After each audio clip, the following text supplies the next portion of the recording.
खुदावंद के जिंदा जलाली और बाबरकत नाम में आप सबकी सलामती हो। मैं मिसिस नीलम परवेज एक बार फिर आपके सामने जेएमसी चैनल और शना मिनिस्ट्री की तरफ से मुक़द्दस यूहन्ना की इंजील और उसके छठे बाब की तिलावत करूंगी। और कलाम पाक में यूँ लिखा है, इन बातों के बाद यीशु गलील की झील यानी तिबरियास की झील के पार गया और बड़ी भीड़ इसके पीछे हो ली, क्योंकि जो मौजज़े वो बीमारों पर करता उनको वो देखते थे।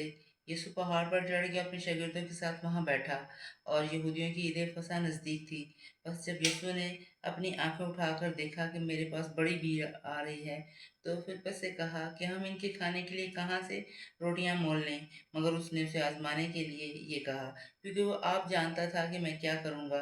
फिलिप्पस ने उसे जवाब दिया कि 200 दिनार की रोटियां इनके लिए काफ़ी ना होंगी कि हर एक को थोड़ी सी मिल जाए। इसके शागिर्दों में से एक ने यानी शमौन पतरस के भाई इंद्रियास ने उससे कहा, यहाँ एक लड़का है जिसके पास जौ की 5 रोटियां और 2 मछलियां हैं, मगर ये इतने लोगों में क्या है। यीशु ने कहा कि लोगों को बिठाओ। उस जगह बहुत घास थी। बस वो मर्द जो तकरीबन 5,000 थे बैठ गए। यीशु ने वो रोटियां ली और शुक्र करके इन्हें जो बैठे थे बांट दी, और इसी तरह मछलियों में से भी जिस कदर चाहते थे बांट दिया।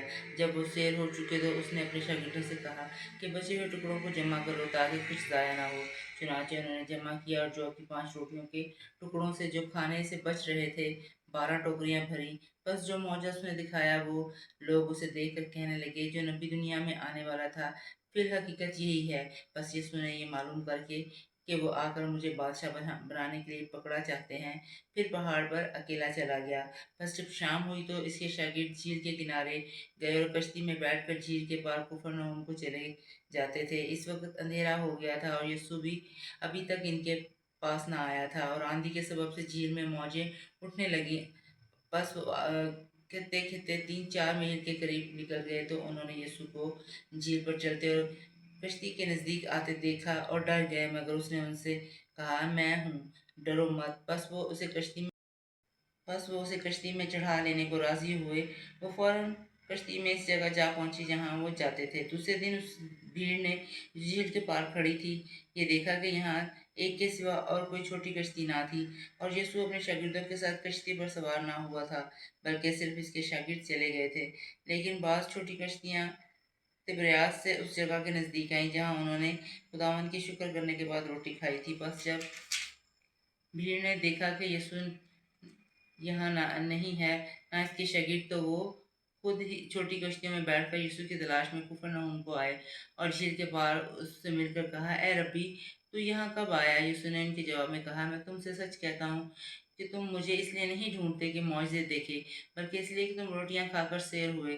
फ़ानी खुराक के लिए मेहनत ना करो, बल्कि उस खुराक के लिए कि जो हमेशा की ज़िंदगी तक बाकी रहती है, जिसे इब्ने आदम तुम्हें देगा, क्योंकि बाप यानी खुदा ने उसी पर मोहर की है। बस उन्होंने उससे कहा कि हम क्या करें ताकि खुदा के काम अंजाम दें। यीशु ने जवाब में उनसे कहा, खुदा का काम ये है कि जिसे उसने भेजा है उस पर ईमान लाओ। बस उन्होंने उससे कहा, फिर तू कौन सा निशान दिखाता ताकि हम देख कर तेरा यकीन करें। तू कौन सा काम करता है। हमारे बाप दादा ने बियाबान में मन खाया। चुनाची लिखा है कि उसने उन्हें खाने के लिए आसमान से रोटी दी। यीशु ने उनसे कहा, मैं तुमसे सच कहता हूँ कि मूसा ने तो वो रोटी आसमान से तुम्हें ना दी, बल्कि मेरा बाप तुम्हें आसमान से हकीकी रोटी देता है, क्योंकि खुदा की रोटी वो है जो आसमान से उतरकर दुनिया को ज़िंदगी बख्शती है। उन्होंने उससे कहा, ए खुदावन, ये रोटी हमको हमेशा दिया कर। यीशु ने उनसे कहा, ज़िंदगी की रोटी मैं हूँ। जो मेरे पास आएगा वो हरगिज़ भूखा ना होगा, और जो मुझ में मान लाए वो कभी प्यासा ना होगा। लेकिन मैं तुमसे कहा कि तुमने मुझे देख लिया है फिर भी ईमान नहीं लाते।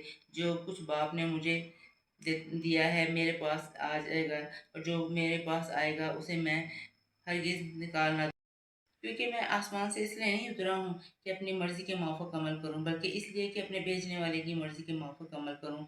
और मेरे भेजने वाले की मर्ज़ी ये है कि जो कुछ उसने दिया है मैं उसे ऐसे कुछ खो ना दूँ, बल्कि उसे आखिरी दिन फिर ज़िंदा करूँगा। क्योंकि मेरे बाप की मर्ज़ी ये है कि जो कोई बेटे को देखे और उस पर ईमान लाए हमेशा की ज़िंदगी पाए, और मैं उसे आखिरी दिन फिर ज़िंदा करूँगा।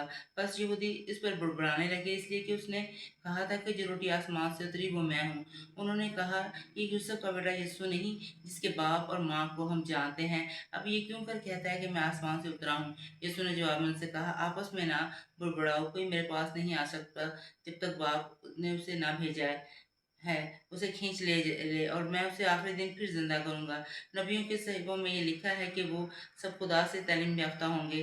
जिस किसी ने बाप से सुना और सीखा वो मेरे पास आता है। ये नहीं कि किसी ने बाप को देखा, मगर जो खुदावंद की तरफ से है उसने बाप को देखा है। मैं तुमसे सच कहता हूँ कि जो कोई ईमान लाता है, हमेशा की ज़िंदगी इसकी है। ज़िंदगी की रोटी मैं हूँ। तुम्हारे बाप-दादा ने बियाबान में मन खाया और मर गए। ये वो रोटी है जो आसमान से उतरती है ताकि आदमी इसमें से खाए और ना मरे।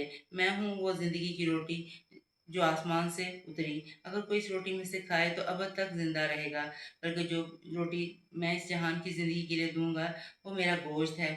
बस यहूदी ये कहकर आपस में बुड़बुड़ाने लगे, ये शख्स अपना गोश्त हमें खाने को क्यों कर दे सकता है?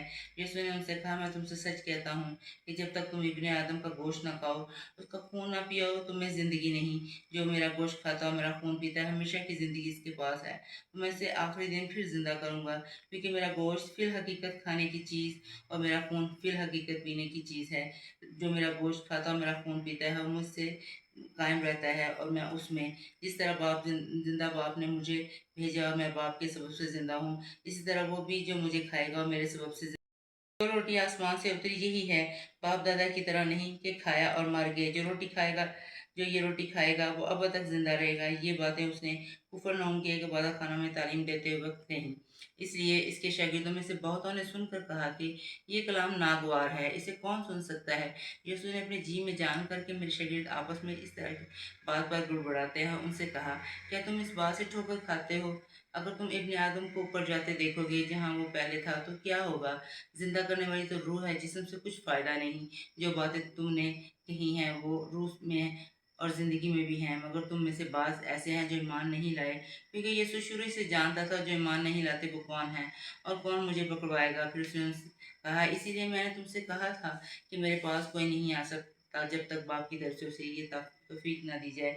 इस पर इसके शागिर्दों में से बतेरे उल्टे फिर गए और इसके बाद इसके साथ ना रहे। बस यीशु ने इन 12 से कहा, क्या तुम भी चले जाना चाहते हो? शमौन पतरस ने उसे जवाब दिया, ए खुदावंद, हम किसके पास जाएं? हमेशा की ज़िंदगी की बातें तो तेरे ही पास हैं और हम ईमान लाते और जान गए कि खुदा का कदूस तू ही है।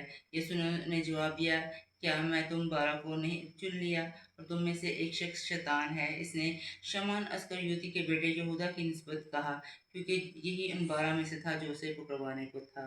खुदावंद के जिंदा और जलाली कलाम को पढ़े और सुने पर जाने पर खुदावंद का शुक्र, उसकी तारीफ।